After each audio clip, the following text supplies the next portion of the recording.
Il faut savoir que le diable et sa représentation n'existent pas dans la spiritualité africaine authentique. Néanmoins, il faudrait rappeler à ceux-là qui suivent cette chaîne que sans l'existence de cet être appelé le diable, il n'y aurait jamais eu l'existence de la religion judéo-chrétienne et de la religion islamique. Or, comme on vient de le dire, il n'y a pas de diable dans la spiritualité africaine authentique.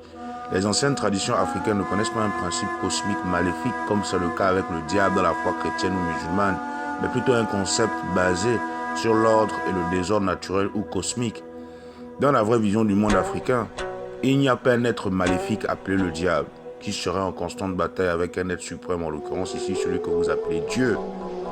Pour l'Africain authentique, ce sont deux facettes d'une seule et même pièce. En fait, c'est tout simplement l'homme qui est au centre de la réflexion et qui manipule les forces de l'ordre et du désordre. Si aujourd'hui les Africains croient que le diable existerait dans nos traditions locales, c'est tout simplement à cause de la colonisation et l'asservissement qu'ils ont subi. Et donc ils ont adopté une telle notion d'égarement spirituel. La spiritualité africaine authentique est plutôt une science et elle ne reconnaît pas un être surnaturel tout-puissant, désigné comme le créateur et à la fois comme le seul maître de l'univers, mais plutôt plusieurs combinaisons de forces énergétiques. Il n'y a pas de mot dans les anciennes langues africaines qui pourrait désigner le diable, que l'on retrouve dans les religions dites révélées. L'impérialisme arabo-musulman et chrétien européen aurait tout simplement déformé, mutilé, démembré les divinités africaines de renom comme les Eshu, Esu et Kwensu chez les Yoruba et les Igbo du Nigeria, en les assimilant au diable qui n'existe pas.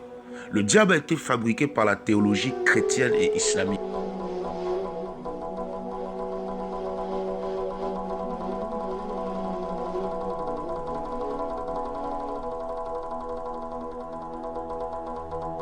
Le concept du diable lui-même est d'abord un produit d'imagination superstitieuse islamique et chrétienne, qui est essentiellement un personnage pratique pour expliquer la défense morale des croyants des religions dites révélées. Il faudrait souligner que ni le péché ni le diable ne seraient des conceptions d'origine africaine.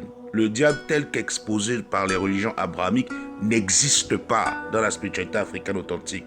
Ce sont des interprétations fantaisistes des étrangers qui ont conduit les Africains à croire en ces bêtises. Et ces choses continuent d'abrutir les Africains jusqu'aujourd'hui. Personnellement, on ne condamne pas ceux qui croient au concept du diable ou même au diable lui-même. C'est leur vie.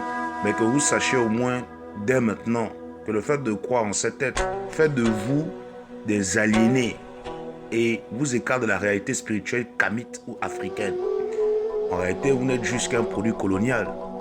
Le concept de Souté ou Set peut se définir comme l'ensemble des choses cachées au commun des mortels, ou le chaos régénérateur de ce bas monde, raison pour laquelle les anciens Égyptiens parlaient de désordre naturel. Le désordre naturel peut être la maladie, la mort, etc. Ce qui est opposé à la vie, la santé, généralement représenté par la croix ankh. Rien à voir avec le diable qui n'existe pas. Pour ceux qui cherchent à mieux comprendre le concept du bien et du mal selon les ancêtres, qui regardent cette vidéo, au TEP.